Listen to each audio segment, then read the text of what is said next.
Wow. Hi, guys. Welcome to the 7 o'clock news. Sorry. This is episode 37 of the weekly. And with me, of course, this week is our usual cast of characters. Starting off with Mr. Warren Bowman from BW1.com. How's it going, man? No audio. Oh, wait. You're kind of there. No, I think I might just be hearing you. Can you guys hear me now? Is that his mic or is that? Okay, I'm going to mute my mic. Say something, Warren. No, I think I was just hearing him off of your mic. Why don't you just have him sit right next to you? You could snuggle up. Be snuggle buddies. I'll carry the rest of the show. Hey, everybody. Welcome back to Bored at Work's weekly podcast where we talk about tech and news and gaming and some really fun stuff. We've got a fun show lined up for you guys this week where we're going to be talking about Pixel 2 XL, the Pixel 2 Electric Boogaloo. What's going on with DisplayGate there? I know I've had a couple of rants about I guess things right there for that kind of stuff. But Google has an official response, so we're going to be looking at that. We also going to be talking about some Samsung Google rivalry, FaceId rumors, especially some recent news coming from legit news sources about what's going on with FaceID and how it may or may not be more secure than Touch ID. We've got numbers on what iPhone repairs are going to cost for the iPhone 10. And then OnePlus 5T. We've got some insight on what's going on there. Another thing that we covered on Pocket Now recently, especially with Oppo's recent release of the R11s. I think we've got a pretty good idea or pretty good indication of what's going to arrive for OnePlus's flagship killer. I know they don't really call it that anymore. It's the never settle. They don't talk about killing flagships anymore because that was rude. So yeah, really good lineup. And then of course, hopefully you guys will be joining us in the live chat where we can pull some questions and have strike up a conversation. And are we back? Are we through the magic of internet? Look at that. Hey. Yeah, I can hear you. We look like dude, guys, this is way better. All right, cool. So we are back and we have a double feature here at Bored at Work. So Warren Bowman, thank you, Juan, for kicking off the show. And can I get a little third action? No. That's a bridge too far, Warren. We magically teleported you from your house over to Enabong's just to help with, roll the hype flaky hangouts is. Yeah. So I already gave sort of a brief rundown on the topics we're going to cover. I think we could probably jump right into the Pixel 2 XL's DisplayGate controversy. And I don't know about you guys, but I think we could make this a little bit of the uselessness of the week. I definitely agree. I think just kind of with the response that Google dropped and how they framed it, let me just kind of open that up so I can actually read it properly and not misquote anything they said. Do you want me to read it? I've got it up. Oh, can you go ahead? Sorry, I'm still looking for it. Yes. As read in the voice of Google, our investigation so far has given us confidence that our displays are as great as we'd hoped they would be. Though we're also taking steps to address the concerns we've heard. Extensive testing of the Pixel 2 XL display show that its decay characteristics are comparable to OLED panels used in other premium smartphones. The differential aging should not affect the user experience of the phone, as it's not visible under normal use of your Pixel 2 XL. We understand, however, that it can be concerning to see evidence of aging when using a specialized display test app, so we've taken steps to reduce differential aging through software. We're currently testing a software update that further enhances protections against this issue by adding a new fade out of the navigation bar buttons at the bottom of the Pixel screen after a short period of inactivity. In addition, we're working with more apps to use a light navigation bar to match their app's color scheme. The update will also reduce the maximum brightness of the Pixel 2 XL by a virtually imperceptible 50 candelabra per meter squared, also known as nits, thereby significantly reducing load on the screen with an almost undetectable change in the observed brightness. I don't know. So I mean, like, the thing that's silly about this is it's just like CameraGate last year, where you've got a hardware problem and then you're trying to throw some software at it, which I'm sure will make some of the situation better, but it doesn't really address the core issue here. When I think a lot of us, myself included, as much as I'm loving my LG V30, I think a lot of us are concerned about certain QA issues coming from a particular manufacturer, which we don't see also resembled in the smaller Pixel 2.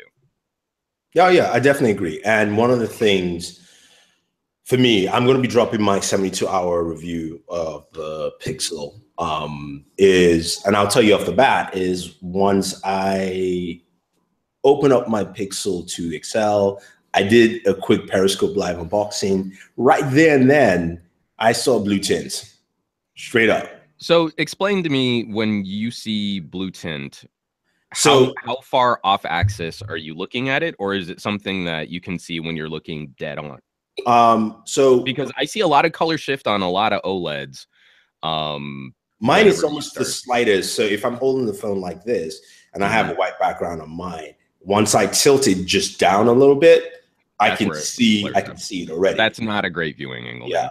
So it's one of those things. And then there's also this kind of yellowish, discoloration. It's not as intense, but I know the background is white, and I can compare it on my desktop, or say another device like the Galaxy Note. And this is it's that off-white color field, so to speak, where you're like, maybe it's creamish. I don't know. And are you using any kind of adaptive color mode or anything like that? No. There isn't an adaptive coloring mode really on here to be able to even do that. That I can see. Unless I listed in the settings somewhere. There's adaptive brightness. I know there's adaptive brightness. It's got a yellow right when you take it off. But the brightness, when you turn it all the way up to 100%, that's when you'll probably see the less amount of that type of tint. Is when you kind of go below that and you start hitting around, I would say, probably somewhere a little bit above 50 or 60%. It starts to kind of have that yellow tint.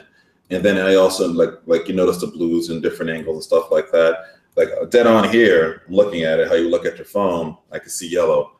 I can kind of tilt it a little bit and it gets a little wider. It's just inconsistent. See. I wanna get my note real quick. I'll be right back. Okay. Yeah, it's just one of those interesting things that to me, Google's answer, sorry, I was just trying to send an email to Sam. Google's answer is annoying. Like Juan stated, you cannot use software to necessarily fix something that is a hardware issue and then tell us there's no issue, but give us 2-year warranty and then say you're going to fix it. Like, that's the kind of, they said it's not an issue, it's the same. And we'll talk about Samsung. It's definitely some confused messaging there. Yeah, we'll talk about Samsung's trolling later on, because basically Samsung said, "Hey, fellas, this, your display just doesn't work." So to me, I think the thing I think is smart about that, though, is Samsung has to come to the table and negotiate, even if LG's QA isn't terrific. Vendors can go elsewhere to get other OLEDs now. And I mean, knowing LG Display, because they're kind of a separate fork of LG Electronics, they're not like under the same umbrella. I think their ability to iterate will be pretty aggressive. I think we would all agree that LG's OLED manufacturing is probably 2 generations behind Samsung, but I don't think it's going to take them a full 2 years to catch up. Yeah. There are issues. Even the statement for what they said for the display is so engineered, nerd-driven responses. Nobody cares about lumens and this and that and this other crap like that. So they're purposely sort of misrepresenting the problem there. The rush response that they didn't bother pushing through their people person for everyone on the team that actually translate that into actual proper English for everyone else. That being said, my other biggest issue here is when I actually dropped my Pixel 2 first impressions video, how many people were just calling me a fanboy or saying that I'm making a bigger issue out of the display than what it really is. And Samsung went for, the best one I heard was Samsung went for more natural tones. I said, if you're using an OLED, what are you trying to go for natural tones for? No. Like, that's just not what an OLED produces. And that, if they wanted natural tones, they would have went and asked LG for the quantum dot IPS stuff that they were putting on the G4 and the in the G5. And then everyone would have complained about the lighting bleed and made fun of the display because of it, and would have said that everything was dulled out because nobody really cares about how accurate the colors are on a smartphone screen. They just want the colors to pop out and look all ooh and ah and just boom. You know, they just want that. They want that eye candy, and they could care less about anything else. And that's what the Pixel 2's display isn't doing a very good job of. Does anyone know who was Nokia using for their OLEDs? I'm not sure, but I don't know. I wouldn't put it past it was probably Samsung in some way. So what I think it is, and we kind of had this discussion since Sam is here, is that the problem is actually sizing of display in a sense, right? The 5-inch AMOLED that is it 5 or 5.2 for the Pixel 2? But it's a 5-inch AMOLED display. It's a display size that Samsung's been doing for a while. It's a 1080p display. Yeah, so that is something they keep. I mean, production-wise, they can push out. And I think that's where the problem is, especially now everyone's doing this, dual size devices. You have, one regular size, one a different size, as opposed to a company who can come in and say, I want a 5 to 5.7, which is kind of the sizes that everybody does or has. Samsung can easily produce that. Then you pushing something that's a little off. So I'm guessing, but Sam, would you like to add, or is your audio off? My audio's on. Okay. Thank you. His audio's on. Thanks, Juan. Juan was indignant for me. No, I totally agree when it comes to the whole idea that you have to have 2 tiers. I think with this, it's very clear that if they just stuck with the in-house guys or the new in-house guys, they would have had a better overall experience for everyone, for a better overall consumer experience, right? Now they had to basically go to LG to make a bigger screen, a phone with a bigger screen, and Samsung to make a Samsung screen, or the in-house team which is HTC, to make the smaller device. And the small device now is the one everyone's actually saying looks and feels better, right? So everyone has to start asking themselves the question: if you're not a Note 8 and if you're not a LG V30, should you really have 2 sizes of phones? And we're going to keep seeing this, because now we're seeing delays on iPhone X. We're seeing issues with the 2XL. We're seeing issues with people who don't really have an argument for making a second device or a bigger screen, a larger screen device. And it's, what exactly are you trying to do?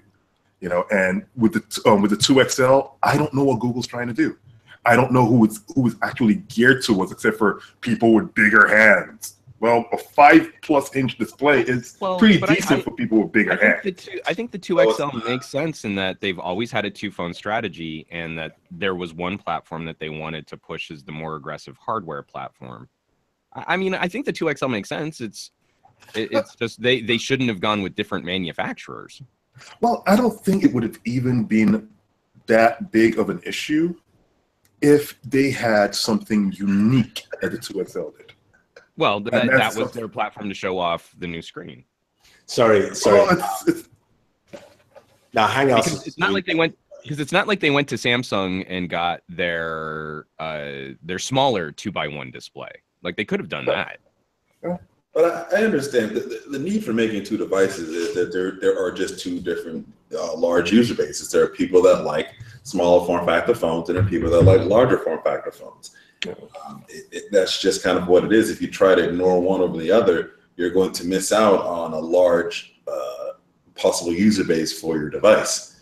So I think that's fine. I think it's just that if you're going to make these devices, they need to all be from the same manufacturer, or you need to have a deep hands-on in with whoever you're using. So if Google was going to tap another maker or whatnot, they needed to be just as hands-on as they were with HTC with the original, you know, the Pixel 2. I mean, I do hear you there, but I think we also have to look at it this way. I mean, going back to that point is, look, what were the sales breakdown between the Pixel and the Pixel XL in terms of, okay, did the XL really do that much for you to warrant, again, making the second large screen device? And all these companies do, because right now on the phablet side of things, it's only Samsung, and I would say LG V30 now this year is probably going to push more in that range to say there is a good argument. I agree, yes, the argument of people like, you know,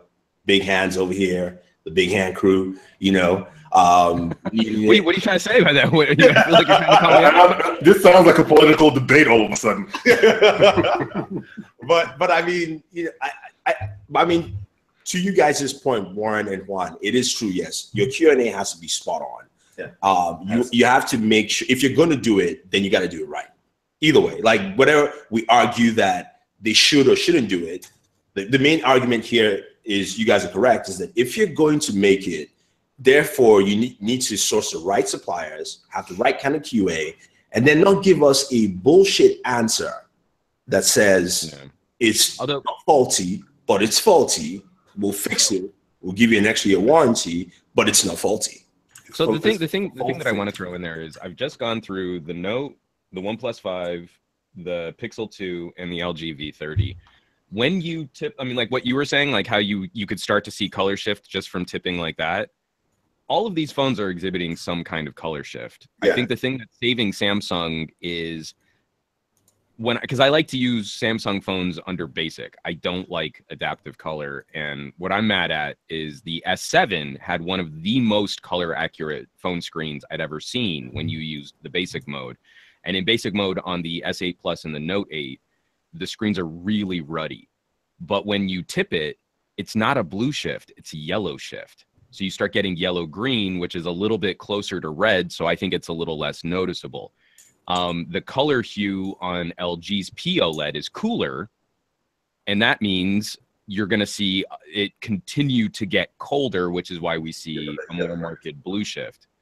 So again, I don't think that unless you're seeing something where the phone is almost dead on, and you're seeing, you know, a strange color shift under that kind of a viewing condition, that's where I want to be careful with what are the normal operating parameters of a phone display. And taking a phone off axis means things are going to change with the color and the lighting. What I'm more concerned about is some of the examples I've seen of the uneven lighting on LG phones. And I think that's more what's contributing to things like burn-in. So if you've got a phone with crazy uneven backlighting, and it's not even really backlighting, it's uneven pixel lighting, I think that's going to be a situation where you're far more apt to see evidence of screen degradation over a much shorter period of time. And that's where this is kind of an unacceptable gambling issue for a phone that's this expensive. You know, like, you know, let's say it's a coin flip. You know, are you really okay spending $800 on a 50-50 chance that you get it? I see, like, Warren's already. I kind of see like, $50. Sam, are you still there? Yeah, still there. Sorry, your image just I don't know if it's Chrome. I don't know if it's. I know, right? Yeah. Sam has like a power-up pose right there. It's like, your energy. All right, let me try this. So again, I think a part of this is once the internet echo chamber holds on to some notion that there's a problem, we're going to see it run rampant. You know, like, oh my gosh, this blue tint. All screens color shift. Now, does the LG color shift more than a Samsung? I believe it does. But I would also say that, is this within some sort of threshold that I think would be acceptable performance, and how often you're using your phone at a more extreme angle than looking right at it? I don't necessarily believe that that's a scary situation, and I'm willing to cut LG a little slack, knowing that they are behind Samsung in terms of OLED production. What I will say in terms of LG with this is, I won't cut them slack. I'm disappointed. The reason why, and I'm not comparing the Pixel, I'm going to bring up the V30. I had a pre-production unit, and I kid you not, when I got the retail unit, a pre-production unit, I was actually on I think I was on Google's homepage, which is mostly white. And I turned on the retail unit and it was just pure yellowness, straight up. And I'm just like, straight trash, homie. And I'm like, this is your own phone. Why am I looking at the pre-production and I want to keep and use that and I don't care for this? So to me, it almost like, forget even Google for a second. LG, come on, man. Like, you need to step up. I mean, you need to do your homework here. This is a cutthroat world. Okay. This is cold. Yeah, this is the mature smartphone market. If you miss, we've seen HTC miss. Don't mean I want to see yellow. I don't think it's that dire for LG. No, I'm not saying it's dire. I'm just saying that, but for me, mentally, it is dire when your own pre-production just looks better. This is I think what sort of plays into this discussion that we've been having with LG. I think since the G4, especially for me, my problem phone was the G5. I went through 3 of those things. Is we are continuing to have a conversation we shouldn't be with a company that is trying to be a top tier manufacturer. We should not be having these kinds of conversations about consistency.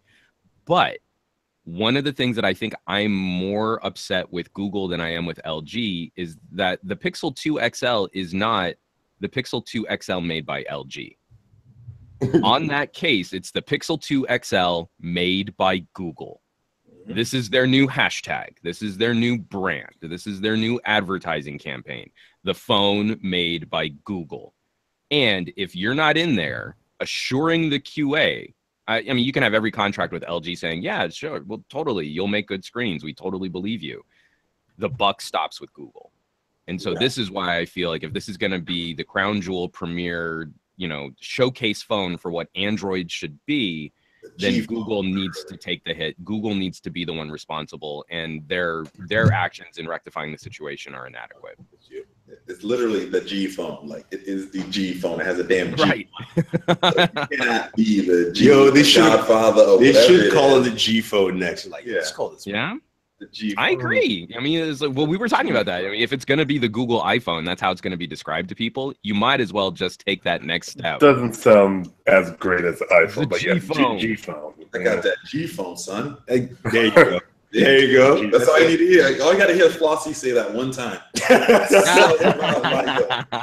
got that G phone, son. Facts. All right. Speaking of G moves, Samsung decided to drop some troll video this week and basically just told LG and Google, smack right there. Check out our screens. It's shiny, it's glossy, and look at all these YouTubers just talking about it. So just quick thoughts. What do you guys think of the? They did not have me in their video because I don't like their current generation of screens. Samsung can go climb a tree for all I care. I want my S7 screen back. I was gonna hate on this immediately. I'm not even gonna give this a chance. I'm just gonna go right up. I'm swinging for 1,000. I don't like your display. I have so many videos where people are trying to call me some kind of fanboy because I was putting I put the against LCDs and then against Samsung's own previous displays. You're like, oh, something's wrong with your white balance, or like, why'd you set the color tone different on the Note? And you're like, why did you set it different, man? Come on, you know. This is all your the Note is inconsistent. Though. No, we saw that. The Note is inconsistent. So here's the inconsistency. So we're talking about cameras, right? I was like, look, I'm tired of taking pictures of my Note and I have to drop the exposure on, just to get a good picture. Sam's like, no. He pulls it up and I'm like, how come your screen color is so balanced? And I pulled mine out and it's just super, it goes to 1,200 nits immediately. I swear to God.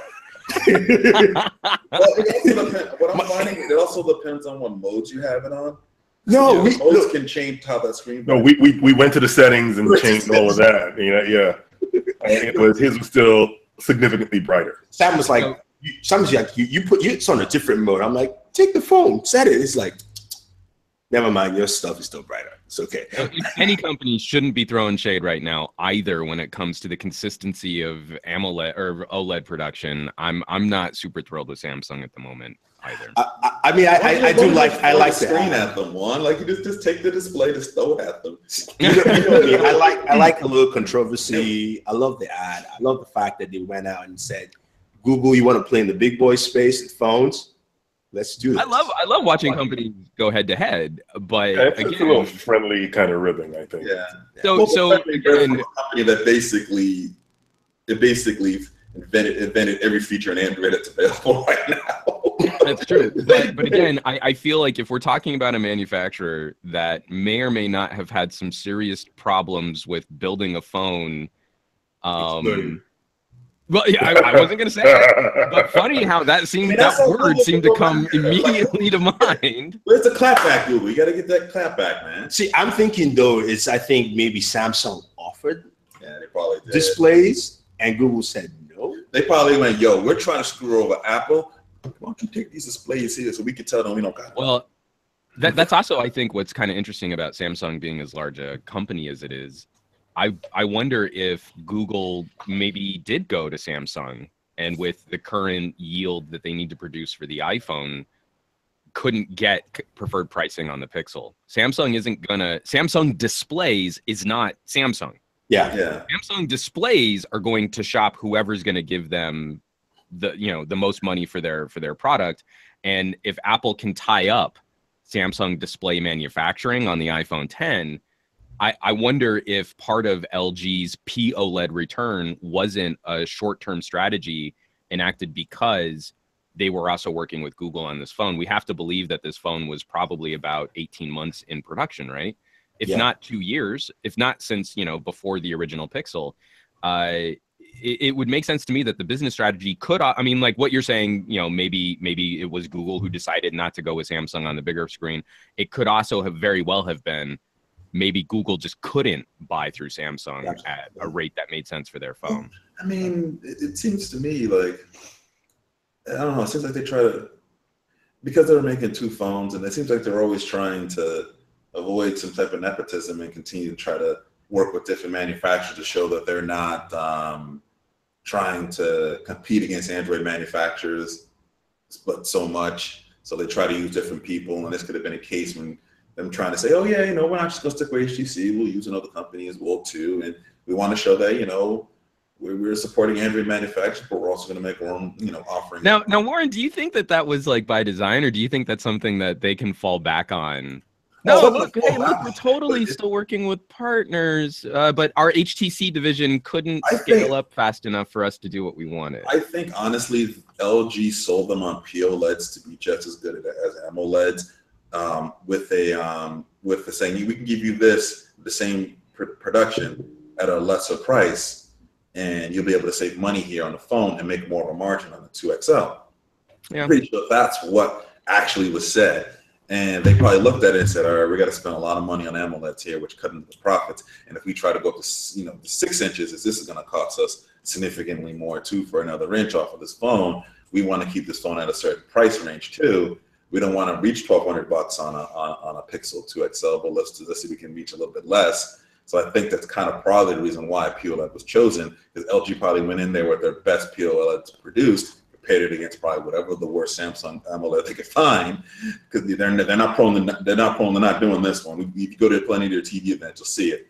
And they probably went compared it to and say, see how much better we are, and look what else we could do. We could save battery life, and it's cheaper.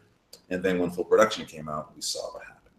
Yeah, well, thank you for that segue. And I'm going to skip a topic. Speaking of OLED prices, if you're going to fix your iPhone X screen, it's going to cost you about $279. That's cheap considering what the phone price is. Yeah, but still don't break it. That's definitely relative to the phone price. I mean, it's about as expensive as the most expensive blue Vivo phone. But hey, I mean, it's technically at the proper percentage that it's at. That's how iPhone users will defend it, because it's a premium product.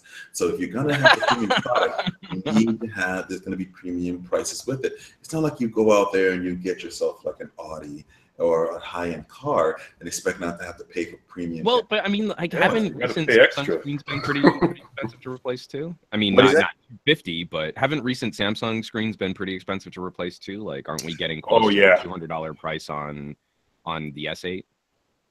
No, the S8 is under 200. Oh no, the Note 5 is still over 200. Why is the Note 5 over 200? 200? I don't know why. I tried to replace one of the Note 5s, the screens and the Note 5s I had. It cost me close to. No, you went to the wrong place. I called 3 different places and they quoted me the same exact price. Well, and then also, I mean, are we talking that there's been a standardization on the Note screen that you can shop it somewhere else, or do you have to go through like a Samsung authorized? You can shop it somewhere else. Okay. So I went to 3 different, I would call them aftermarket repair shops in New York, and they quoted me the exact same price. So it's getting pretty expensive to fix the Note 5 screen as well. Okay. Okay. But yeah, that's how the argument's going to work. So they're going to be like, well, it's an OLED display. It is technology that's new that Apple has developed. And well, first of all, I wonder if how repairable the screen actually is. You know, like if you damage the screen, I think it's highly unlikely that you can damage the screen without marring some other part of the phone. Yeah. Like even if you just dent or scratch like the aluminum rim or the back or something like that, then you're pretty much looking at kind of a full replacement anyway. Yeah, and so with the way that the unibrow is layered into the top of the phone screen around the display, I also wonder, like, how do you I can't wait for teardowns on this phone. I don't think it's going to be something that people can easily fix or repair or clean up or something like that. I just don't. I see most people are going to be going in there paying their $250 because they broke the screen and then probably walking away with a refurb. New phone. I can't. Yeah, I agree with you. I'm waiting for Jerry Riggs' video. See how long it's going to take him to actually tear. Oh, and I really want to see who the other teardown. Is it iFixit or iFixit? It's going to be interesting because I don't know, our company's even going to get this display from third parties to be able to even make, because this isn't like a standard sheet display. It's got that little stupid. No, I bet this will be like where Apple's been going on other repair parts, where if it's not digitally signed in some very specific Apple proprietary way, then you can't lock your phone because it's compromised. The security is gone, just like they went through with security. Well, since we're still talking about Apple, we move to the next topic. And Sam, can you join in here? So insiders have suggested that Apple is struggling still with its Face ID, and that they are reducing the quality of detection so they can get more devices out there. Because remember we had the rumor of yields a month ago, right? In other words, they're the words they were writing checks that their asses can't cash on this Face ID. So. No, I'm not gonna. Well, I think that's taken it to the extreme. I don't think they can't do what they claim they could. I just think the process to get to that level of sensitivity is difficult when you have non-skilled workers just assembling stuff. And this is what they didn't think about. They're like, oh, in the lab it works great because we have 5 engineers all holding a single piece of glass, putting lenses and things. And then like, oh, get to the production line, like, oh, this thing that might be just a little bit too sensitive if you start when you start actually assembling it. And I think the biggest issue here, I don't know if the article covers this, the biggest issue is they were having a hard time getting parts for this anyway. So Foxconn had to shut down part of the production line for Apple because they just couldn't assign workers to do nothing. So here's the breakdown of the parts here. And 1 second, let me share it for you. And you are right though, because it's a litany of part composition. So you've got the image sensor, includes an MS and ST microelectronic sensor manufacturers. You've got the assembly by LG, Innotech, and Sharp for the flood illuminator. As well as also the dot projector, both from LG, Innotech, and Sharp. You've got manufacturers include Heptagon, ASM, AG, and Hymax. So literally that's 5-6 companies sending different things just for the unibrow itself. So sourcing correctly will be an issue.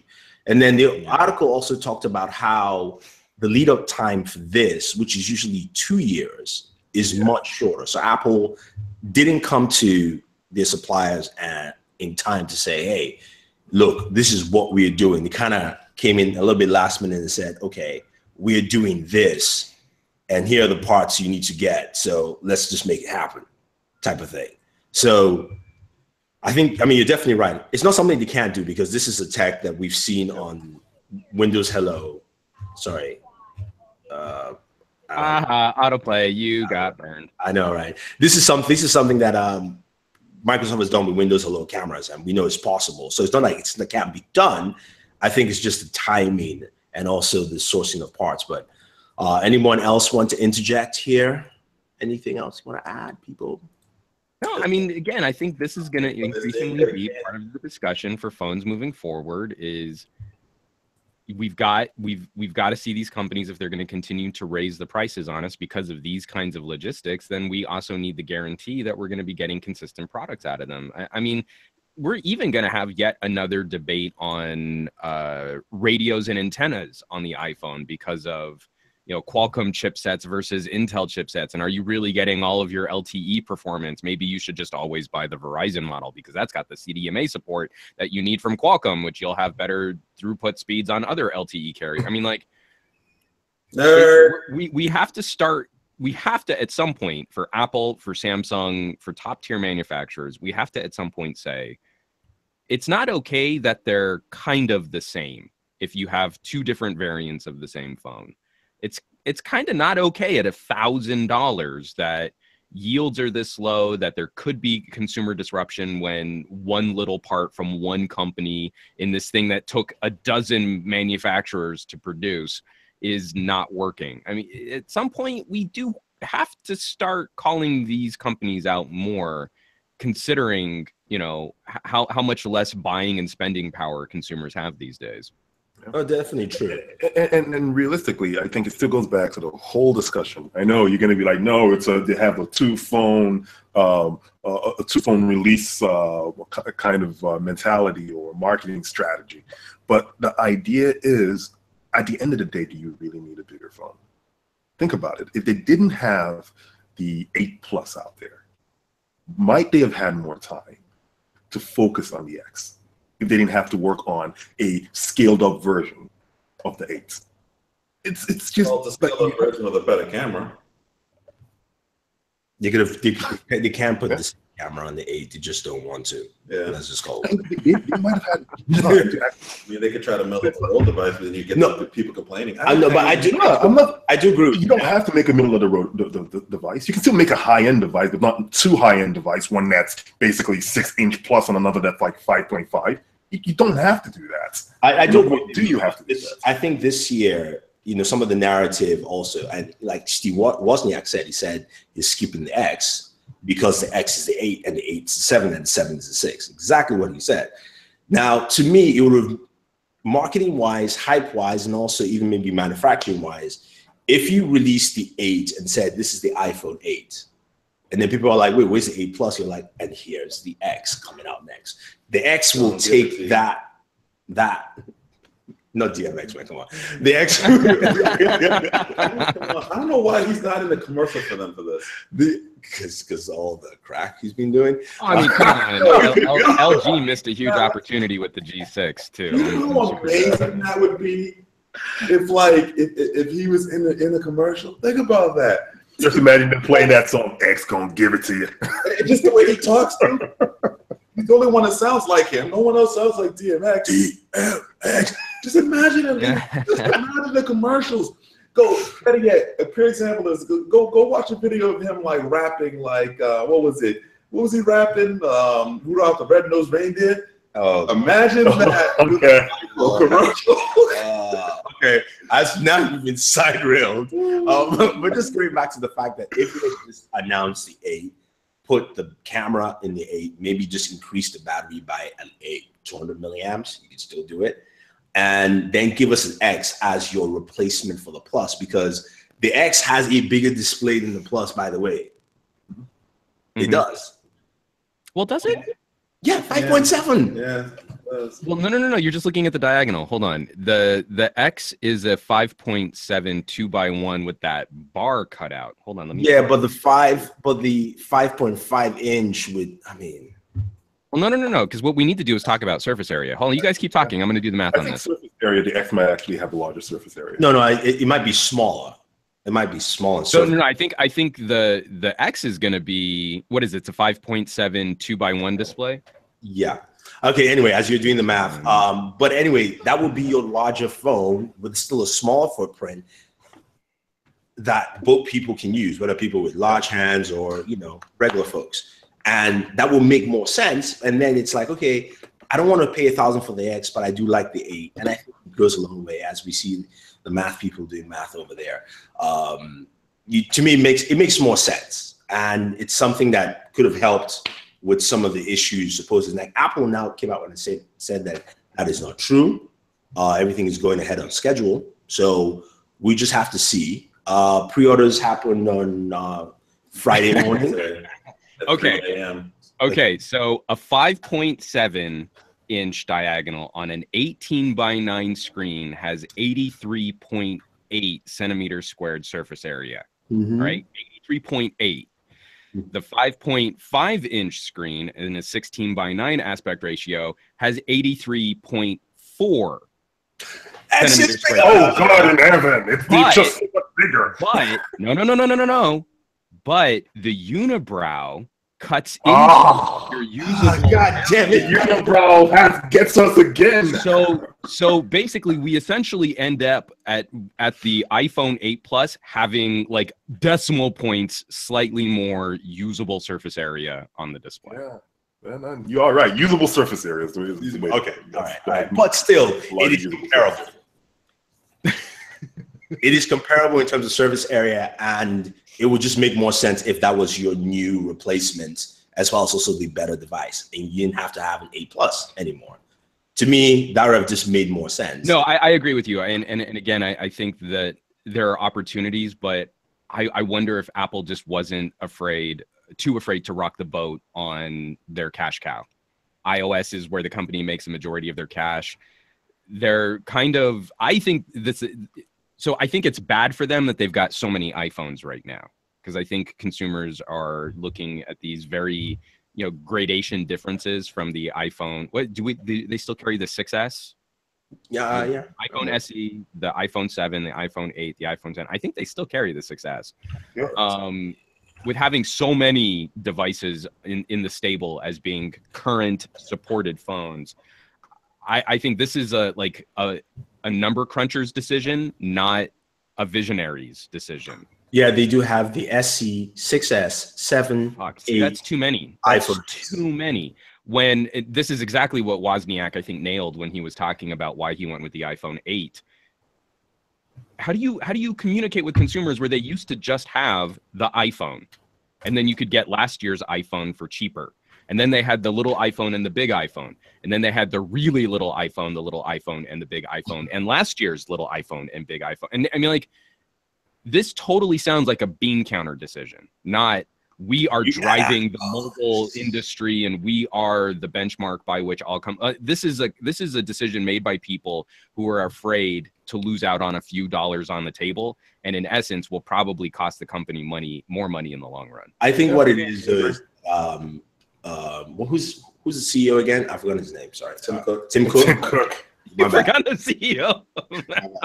Sorry, Tim. Come on, no, I mean, like, I like Tim Cook, but Tim Cook is an operations guy who gets you amazing manufacturing. I can tell you what's happening. I tell you what happened, right? So I have the headphone wall.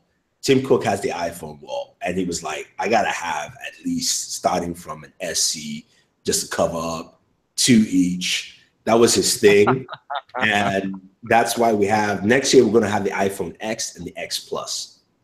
Wait for it. Oh, I hope not. It's gonna give it to you. Too.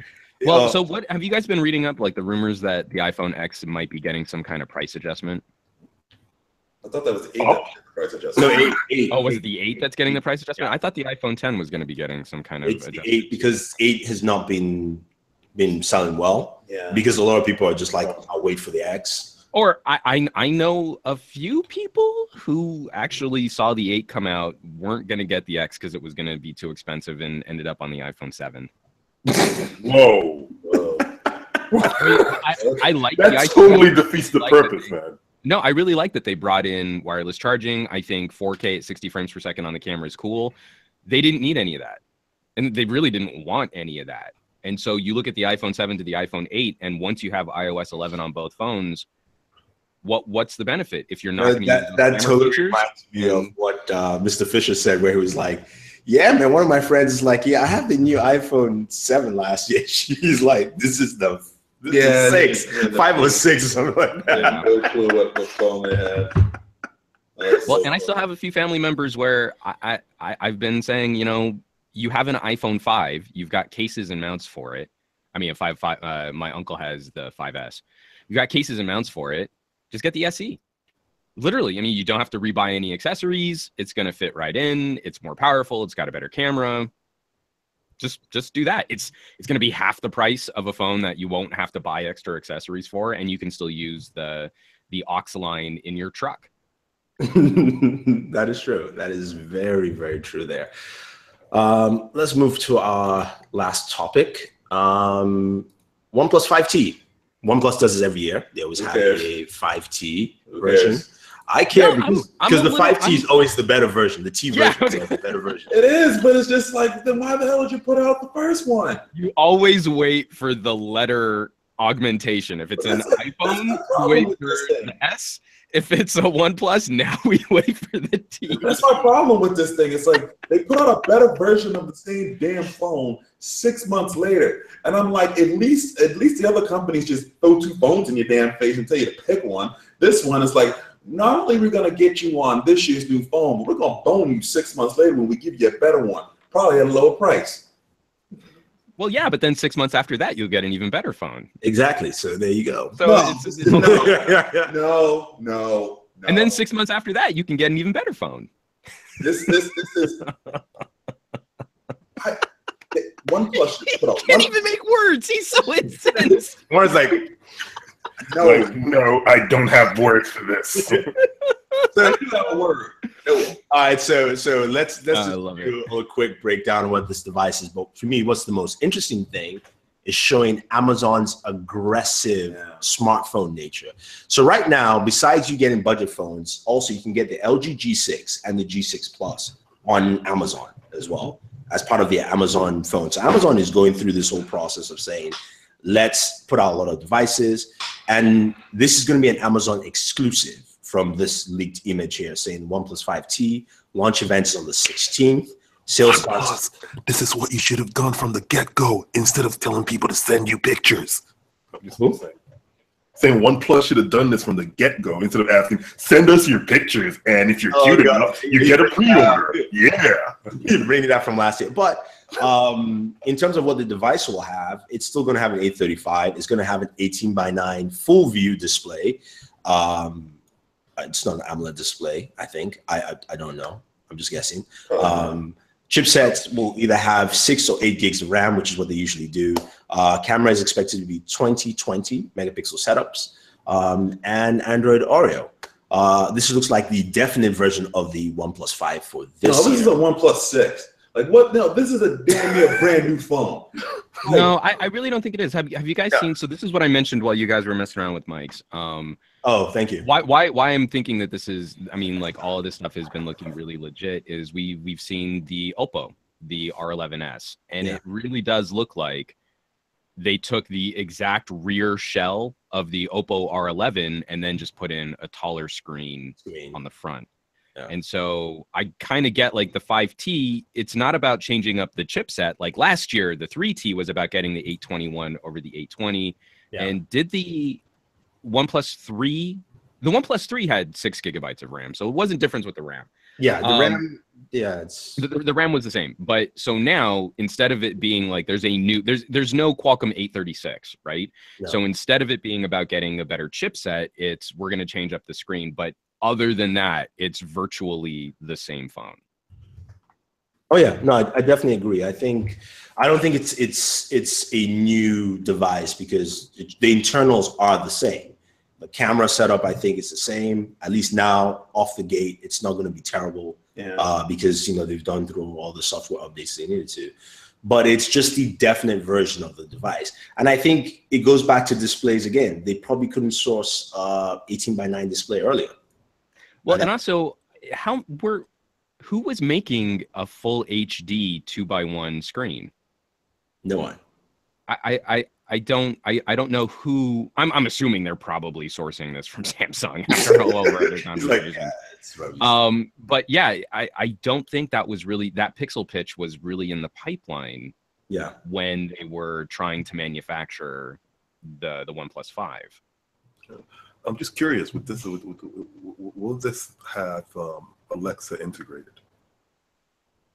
Would it have? It would make sense though, right? If it's an Amazon. So a lot of the Amazon devices they have not pushed Alexa on them as the integration. They've just said it's the Amazon ads, right? So yeah, the ads are what they're really ads, which just drop your price down by $100 or something like that, whatever it entails. So, yeah, Danny Wingate said it's Samsung, probably the same panel on the Mate 10 Pro. Thank you, Danny. What's up, man? Thanks, Danny. I'm trying to remember what the screen size. I don't think it could be, because isn't the screen size on the Mate 10 Pro a 6-inch diagonal? Is this also a 6-inch diagonal? I don't think the R11S is it? I think it is. My voice is getting really squeaky. Let me pull up the Oppo and just see if they have a screen size in there. Yeah. But yeah, no, I think, like I said, it's the definite version of the OnePlus. I do like the partnership with Amazon. Yeah. It just kind of ensures that you're going to for Amazon. This is their premium device, because I think they were trying to do that with the Essential phone, and that didn't work out well. Yeah. How Essential rolled out. And they haven't actually put Essential phone as part of the phones you can buy through Amazon. The Amazon, what do they call them again? Amazon exclusive type phone. Yeah. So right now we have, on the lower end side, we have some Alcatel stuff. We have the Motorola's, and then we now have the LG devices like the G6 and the G6 Plus, if I'm not mistaken. I mean, it's funny because I've definitely been concerned about Amazon's presence in sort of the global market and what they represent in the United States. But if any company can actually make a dent in consumer mindshare that you don't have to buy your phone through the carrier, yeah. And I won't be surprised, if as this program goes, you're adding something like the OnePlus 5T. Amazon is going to extend its financing come next year to it. So now you can now do the monthly payments and not just buy it outright. And you can spend that $500 and, in 10 months, you either pay 50 or 18 months, it drops down to like $20-something each. It's going to be a very interesting and good way, at least for consumers, to get the devices they want without going through carriers. And for Amazon also, this helps them in so many different markets that they're in, where people can now get these devices and not wait for, is LG going to release it there? You know how LG, like LG last year, having different types of devices left and right all over the place. Amazon doesn't like that. They like one thing. So I think that would help in certain cases. So I mean, it's should be good. Yeah, I like this as a way to shake up the market. And it was kind of what we were talking about when the Alcatel came out, that now there's more of a strategy employed here. Instead of like trying to do their own phone, I should pull out my Fire phone and see if anything still works on it. But instead of trying to do your own, and they learned this lesson way too late, but they still learned this lesson. Make it accessible for other manufacturers that consumers might not be aware of. LG has some mind share, but they are not front and center when you walk into a carrier store. I went looking for the Verizon makes a really nice glass screen protector for the V30. I'm giving Verizon a shout out here because they have this whole cradle system to help you align it and install it perfectly, as opposed to just sort of. Yeah, well, I mean, it comes in the box. Oh, So okay. you actually clip this thing to your phone, and then it helps you apply the screen protector. I'm really excited by that idea because it's also a Verizon branded product. No one has it here. I can't go buy it. For the last 2 weeks, it's existed, and I could buy it online and then have to pay ridiculous shipping charges on it. But I go into Verizon stores, and not only do they not have it, I have to go wandering to like the back corner of a dusty, unlit area of a Verizon store to just see the V30. So, any manufacturer that is trying to find some way of reaching consumers and they're not considering deals with, also, I think we should give shout outs to companies that have been there for a while, like B&H. Like B&H has been on top of phones, unlocked phones for a while. And I know Amazon has more mind share. But I got to give them a huge shout out because anytime I'm shopping comparative pricing, I'm usually at B&H first. So, sorry, long rambling. I'm excited just because now maybe this is going to make it much easier long term and over the next 2 years that if a Huawei, if a consumer is interested in a phone with a very specific kind of camera setup, they can actually do better comparative shopping than just rolling up to an AT&T store and hoping that they have some other option than a Samsung or an iPhone.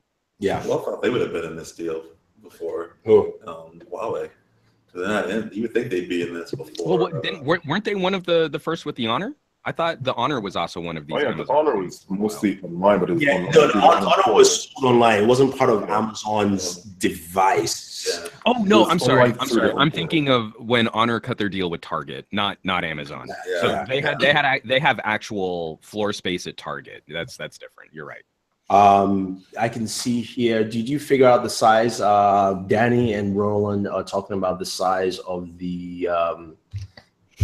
So the R11 Plus, we're going through this, and Ronald was pulling up some specs too. Thanks for looking some stuff up for me, Ronald. I appreciate it. I think part of the confusion is, again, we're saying stuff is just on the diagonal. So the R11 Plus is a 6-inch display, but it's a 16:9 6-inch display. The R11S, from what I can look up, is a 5.8-inch display.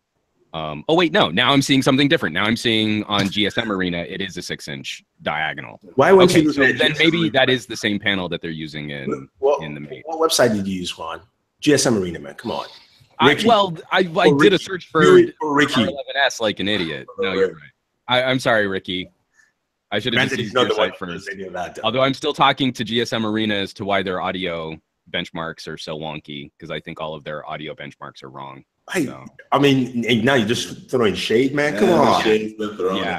Juan is on a warpath, man. Let's talk about Fight. All right. So, I mean, audiophile fight. They throw tunes at each other. Okay, guy. And here's my pink noise generator. That just sounds dirty, man. Come on. Literally one person watching this went, huh? Like, didn't think it was funny, but at least understood the reference. Yeah. Do we have any questions, guys, in the live chat? Because we've kind of come to the end of the segment. Is there anything we missed this week that was important? Essential Phone got another discount. Essential Phone dropped. I give up on it. Well, it's not a discount. That's the first discount, though. Yeah. Really? No, I think the first discount finally just started. Yeah. Wasn't it announced at $6.99? Was it $7.99? I think it was $6.99, and now you can get it for $4.99 because it's. Oh no! I think the $4.99 price cut is the big price cut that they were. Yeah. No, I thought Essential Phone came out at $7.99. Yeah, I thought so too. Wow, even worse. So now you can get it at $4.99. Yay! Wait, let me check. I don't want to type on it. Oh man, you can tell they're having problems moving that phone, man. That's crazy. I mean, the camera issues and the issues they had off the bat really hit the phone. And well, this is part of why I think phones have been a little frustrating to discuss lately. We're probably not going to see another. Go ahead. But I think this is part of it. Is Essential went out there to talk about new features and new build materials. And I don't think they did a very good job of reaching out to consumers, explaining why this was such a premium price product when the initial Android fans who pay attention to the Android ecosystem are going to look at spec sheets, and they're going to look at IP ratings, and they're going to look at things and say, oh, but my Samsung has IP68. Why don't you have IP68? They're not going to care that the back, which also feels like glass, is really a very expensive ceramic, right? They're not going to care about that. I think they could have made a better argument to consumers about what a premium or a luxury device should resemble. But like so many other manufacturers, I don't think they had their messaging in place. I don't think they had boots on the ground. I don't think they made the right emotional appeal to general consumers, and instead they tried to play the OnePlus game at the top end of the pricing market. Yeah, that's a hard fight, and they lost that fight. And now hopefully, I hope they can regroup, because there are so many good ideas in the Essential phone that I don't want to be that guy who says, oh, don't buy one, wait for Gen 3, because we won't get one unless there's some kind of traction on Gen 2. Well, I don't. That's the thing. I doubt there's going to be a Gen 2. I don't think it's going to be a Gen 2, to be honest with you. I think there's too much money from outside investors poured into this company right now that it just folds. I think we probably will get a Gen 2. Gen 2 will be the deciding as to whether or not they have any staying power in the market. Yeah, but that's good. I don't know. I mean, you're talking Gen 2. You got to be talking about a phone that's probably not going to get picked up by any carrier. No, I mean, at this point, they need to sit down and revisit their partnership with Amazon and try and get that thing at least part of the Amazon devices this year.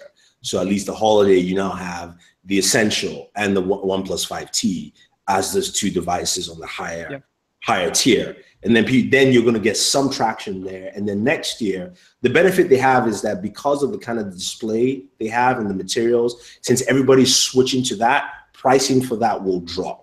So they should be a little bit more realistic with their design. And I get what you're saying, and I think from just sort of a broad strategy point where we've seen a number of companies succeed in that space, like ZTE and OnePlus, I think if Essential backpedals and tries to make a premium mid-ranger, I think they fail. I think that space is just as crowded. I think if they can get their messaging to more of an emotional point and less of a let's court the Android geeks, then they stand a much better job of surviving, because they're boutique-y, they're little, they're tiny, they're a legit small organization, not like OnePlus, which is sort of under the Oppo umbrella. This is something where I feel you could make the argument that a Virtu used to make, but make it more reasonably and make it more realistically. I mean, that's true. I mean, like Danny is saying, I think it's too late. It's too late I agree as well. And I think ultimately I agree with Danny, but I think if they have any chance of succeeding, it's you can make a luxury premium. This is made out of materials that no other phone is made out of. I mean, again, that is a Virtu argument, but I think they have the cred to deliver a nice phone, not just some BS phone that's covered in Swarovski crystals. No, but true. But at that point is if you're going to do that, then you have to add all those lifestyle features in there. I don't think you do. I think the iPhone proves that you don't need to. And I would believe that a Gen 2 would have something like water resistance, but I don't think the iPhone proves anything. It's its own ecosystem. Like, it's a totally different reality for the iPhone. Well, right, but what I'm saying is if you're going to emulate any kind of success, I think it is not possible for them to emulate the slow build success of a OnePlus. I think it is far more likely that they can create some new tier or niche based on luxury premium, like other manufacturers are trying to make all-rounders. See, but here's the thing, though, is I think ultimately they fail either way, and that by year 3 of Essential, it's carved up for parts. Yeah, but here's the thing, though, is that, like Sam says, they're in the reality of Samsung in an ecosystem called Android. It doesn't matter what Apple does. So they have to look at their ecosystem and saying, how do we become that premium here? That is, and again, your name is Essential. Right? Well, so you must match your name. You cannot name something and go away from it. It has a screen. That's essentially like the most important part. It's a phone. It makes phone calls. Come on. What more do you want? I think what they really should do is maybe look at, Essential phone. Maybe they should really look at the next phone and really integrate it with Amazon as best they can. Maybe I mean, again, Amazon's they have so much. They have so much money from partners like Amazon. I wholly expect that's going to be. Amazon has an essentials brand of products, so why not offer an essential phone with those brand of products with it? And so this is from Manuel. Crap, but at least it'll be something that's good that they can at least know. And they'll have some big name like Amazon pushing it to the forefront. So again, with Amazon, if Amazon's on board and Amazon can give it sort of front page status on their phone sales page, this is from Manuel in the chat. Apple sells a simple design and tells you what it can do for the market versus specs. I think Essential could do something similar, again, with every expectation. And this is going back to what Andy Rubin was talking about in his early interviews, is even just through the manufacturing, they were never going to be, you know, breaking down sales records or anything like that on their first generation phone. But I think they completely missed the conversation with people who would be emotionally swayed by Andy Rubin being the father of Android and sidekick in his relationships, you know, with other tech manufacturers in the past, that, you know, all the core DNA of what makes your phone was sort of, you know, created by this guy. And now he's making a phone which is titanium and ceramic. You know, like those words mean something to people who are into fancy watches. You know, they went after sort of a rational conversation about why you should buy their phone. They needed to walk away from all of that. They needed to make it an emotional argument. And I think they would have found their little boutique niche. And from that, they could have built on. And they probably would have been more successful building on that than going after ultra high specs at ultra low price, which we all know is unsustainable. No company has been able to sustain that. They've all had to pivot mainstream or mass market or raise their price. So that to me is like, I ultimately think, again, like Danny was saying, I ultimately think this company is not long for this world. But if they have any chance at succeeding as a solo entity, I think it's get people emotionally excited about it. Don't try and play the specs game opposite companies like Samsung, because you'll lose that fight every single time. And see if you can't create some sort of Apple meets Vertu for the world of Android. And I think you've got some hope. Not that I think it's realized, but I think you have some hope for the future. Yeah. Another news topic. Hopey feely right there, man. Some hopey. I know, right? A lot of hope feel. I mean, this is not a lot of hope, just a little. All right. Reports Microsoft is developing a foldable tablet in the vein of the Courier. I was just going to say, just like the Courier. Yeah. Reports that this will be running an ARM processor, so Qualcomm chipset in there. Microsoft is not positioning this against Android or iOS, but it's more of a, I guess, Surface Note, Surface Journal. This might be their in-between device. I mean, if the software runs like the way the the Courier software ran in that demo they had that was leaked years ago, that would be really cool, I think. But thoughts, guys? What do you think? Wow, silence. Okay, Sam, who uses the pen. Realistically, the only thing I can think about is they have to find a place to put that pared down version of Windows 10. That's the only thing I can think about. Yeah, that Windows 10s they try to force on the people. Oh yes, the Windows 10s. That's what it's called. Yeah, they have to figure out a place to put it, and that might be a good device. But I like styluses and I like pens, and I like being able to write on a device. But I still don't see what the use of a dual screen device would be. The Surface. No, guy. This is a book, a digital book. Oh, I'm sorry. Right, a digital book with two screens. Pages. And when you close it, you look like you're serious, thoughtful, even though you've been doodling on there for about 10 minutes. Yeah. I mean, or a bunch of smiley faces. That's bad with me, though. Really, my video would be just drawing like or writing your name multiple times. I'm writing Thunder E all the time. Drawing 3D lettering. Yeah, like you did in high school. Do that weird S thing. Yeah. and doing or try to throw Superman S's in different ways. Okay, I'm just gonna stop now. I'm giving away all my tricks. See, well, Danny's screaming there that, dude, this would be incredible. Danny, please tell us why would it be incredible? Because right here, everyone's kind of like, it's cool, at least, you know. No, I won't disagree that I think it's cool. It's what I'm concerned about is you have no idea if they're really going to support this thing when they put it out. If it's under the surface line, it will be supported. If it's not under the surface line, and you just mentioned Windows 10s. That's the other problem with it. I don't think it's going to become Windows 10s. I don't.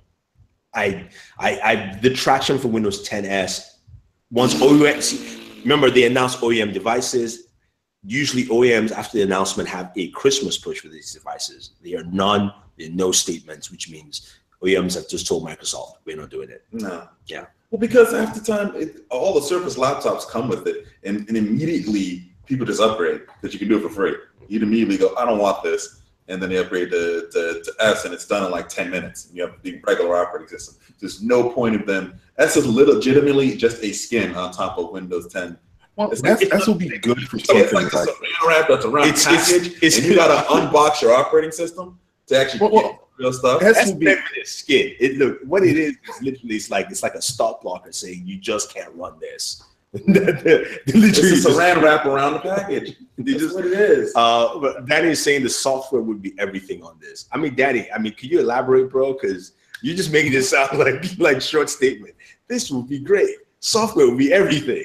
Everything on it. It might be though. The 10S will be a good OS to have on this, because for something like this, you don't need full blown Windows. Yeah, you really would. I hope you wouldn't need full blown Windows on something like this. What to me would be the real killer feature on this is how it integrates with other Windows services like your OneNote.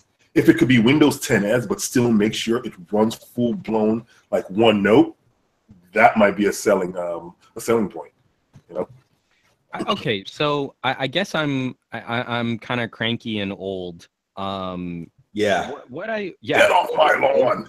A little bit. Know, man. Slapping companies left and right, man. You take my role, man. Come on. Yeah, I'm feeling it this week. About the rant I guess where I'm, because again, this thing doesn't even really exist. I mean, we're looking at a picture of the Courier. Yeah, we're talking about it, and I would want to see how it's implemented, but it's the same skepticism I have with like dual screen phones.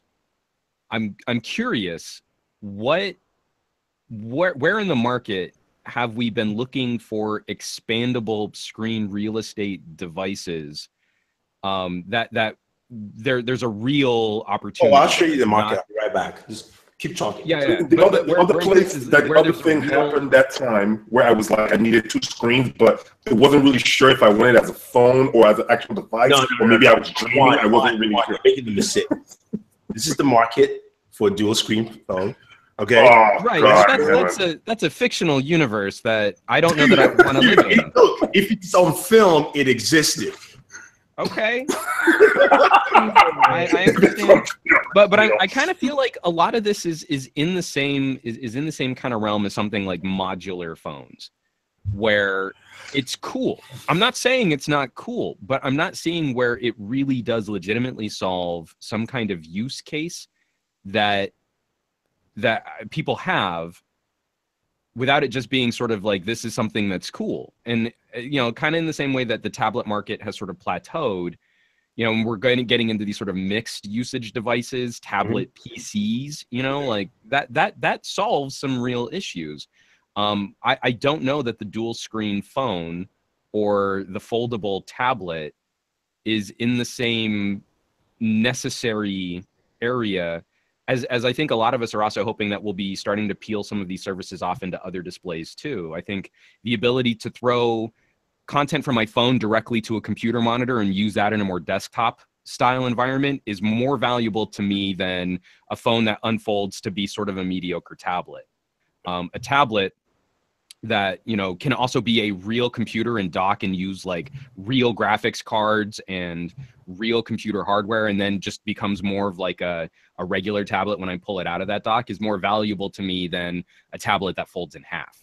True. And so those are the kind of things like I just, what issues are we really addressing here because we've got some amazing engineering. I think it's going to be cool, but I don't know that cool really solves problems more than just it being cool. And I don't think you can really build a market. I mean, I think, totally agree. I mean, for Microsoft, they have to come up with, that's if they make this true, whatever the case may be. Hold on, I just saw something in. No, Danny, you're paying $10.50 for this Pixel XL2 phone. They have a Pixel 2 XL discussion in the chat.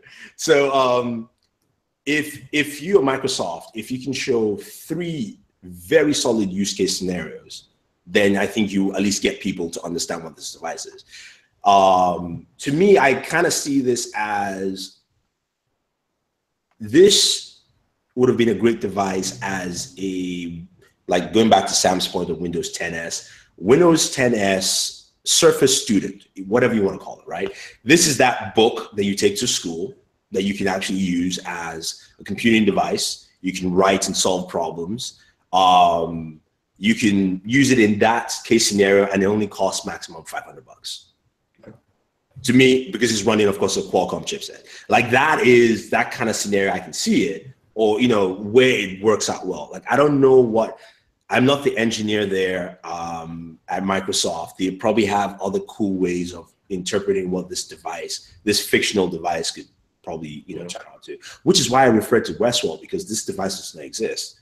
And you know, that's the only reason why I pointed that out. Fair enough. You know, yeah, exactly. Thank you very much, Matt. There are a myriad of things that Microsoft could do with this device to make it not a phone, not a tablet, into its own unique device. But the thing is Microsoft actually willing to do something like that?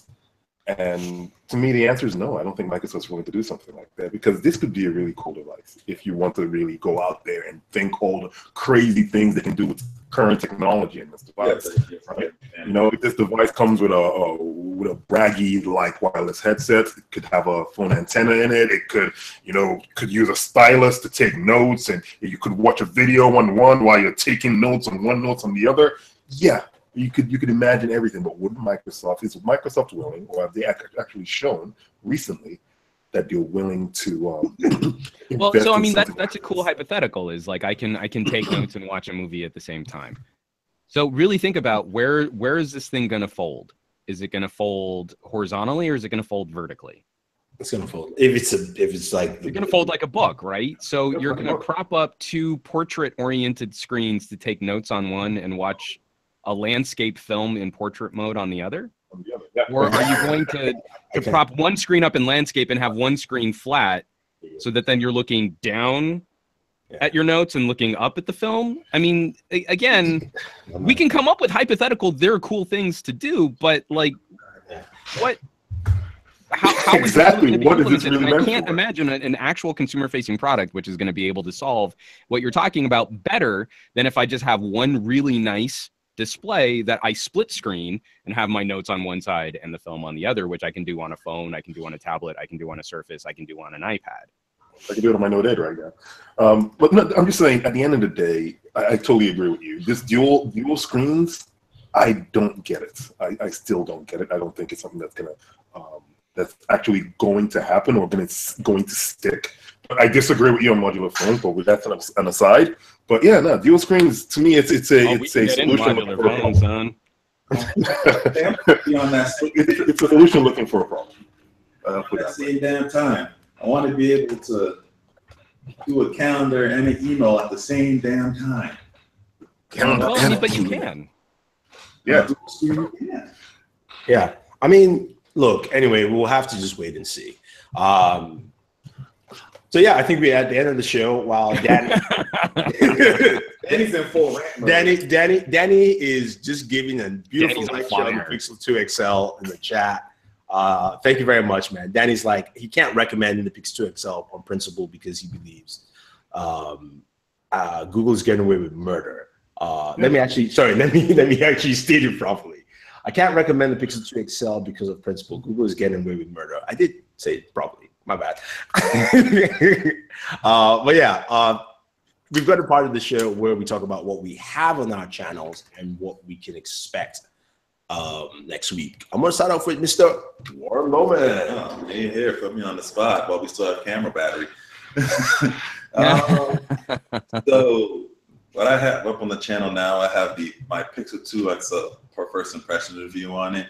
And yeah, about the first 5 minutes is going to be me ranting on the display. So just expect to kind of see that. Please don't be triggered by that if you're an Apple fan. I mean, not an Apple Pixel fanboy. Watch the rest of the video. Wow, he's so used to calling out Apple fans. Listen to that. The last 4 rant videos have been basically me calling on Apple fanboys.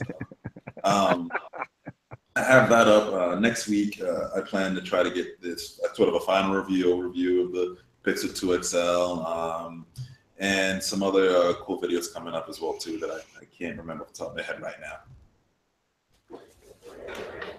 Mr. Juan Bagnell. So we just had our second episode of Newegg now from Newegg Studios, so that was a lot of fun. We're gonna have another show this coming Thursday, and our partners are iBuyPower and Gigabyte. So we should have some cool gear to show off for that broadcast.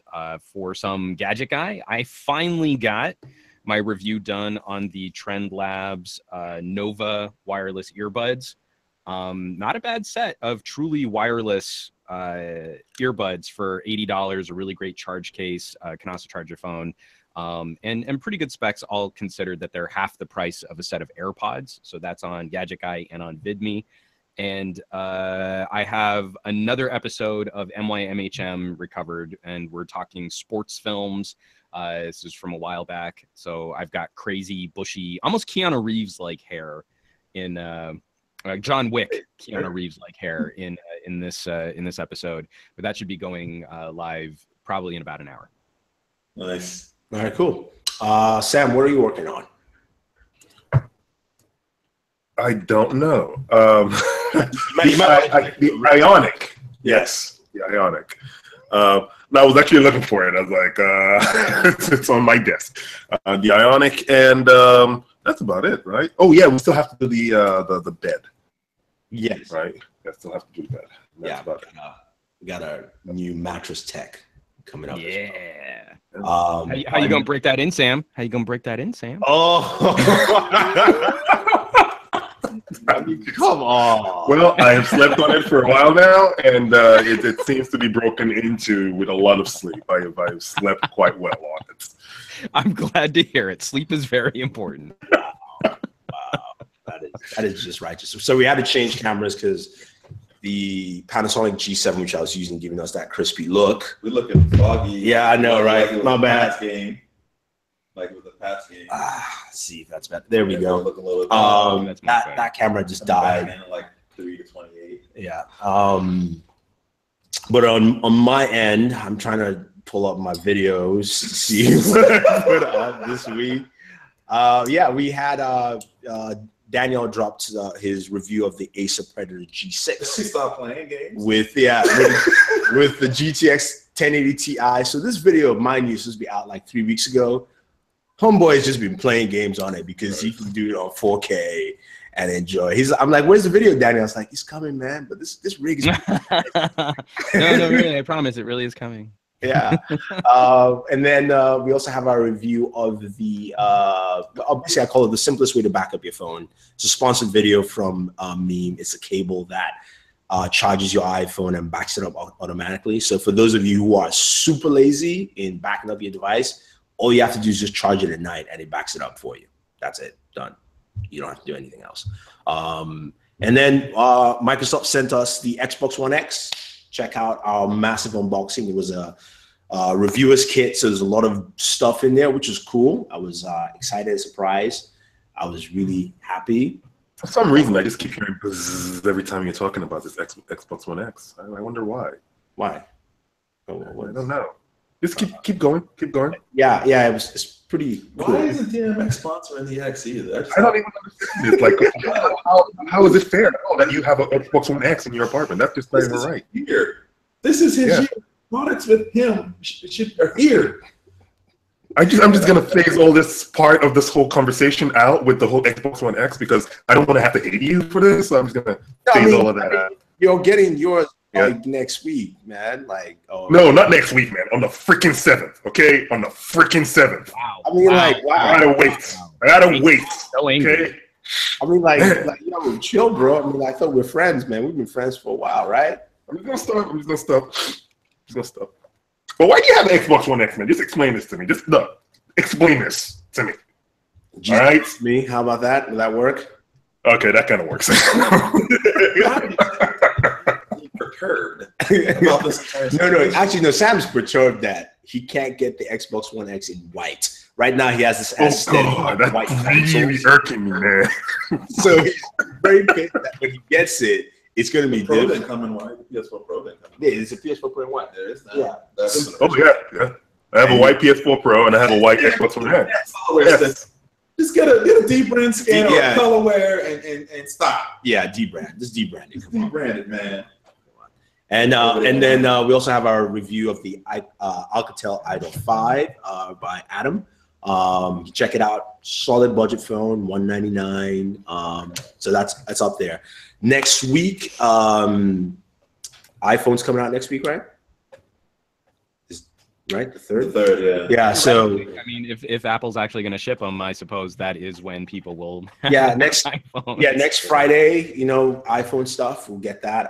We've got some embargoed stuff coming up next week that you guys should pay attention, check out, can talk about it. Some more Xbox videos you guys will see. And later on this afternoon, my 72-hour review of the Pixel 2 XL will be dropping as well. So you guys can check that out and see my thoughts. At this point, I want to thank everyone for chiming in. Everyone chiming in the chat. Thank you very much. Danny, thank you for running a discussion hunt over there. Yeah. It was great. Ronald, thanks for all the input. Everyone, seriously. Good show. Thank you guys for chatting, as well as our regular hosts on the show, Mr. Juan Bagnell. You can find him on Some Gotcha Guy. That is his personal channel. Where else can we find you, Juan? VidMe, Newegg Studios. So our broadcast is on the Newegg channel, and I do my phone reviews on Pocket Now. And VidMe is our movie review show. And I might be trying to join you guys in doing like a little Let's Play gaming stuff. I'm going to talk with Trisha Hirschberger about helping get me up to speed on Twitch. So I'm hoping I'll have some legit Twitch stuff to start sharing soon. Cool. All right, Mr. Warren Bowman, where can people find you? They can find me at bw1.com, BWODOTCON. You can find me on, you just Google that, BW1, you'll find me all on YouTube, Facebook, Twitter, Instagram, all sorts of places. So you can find me up on there.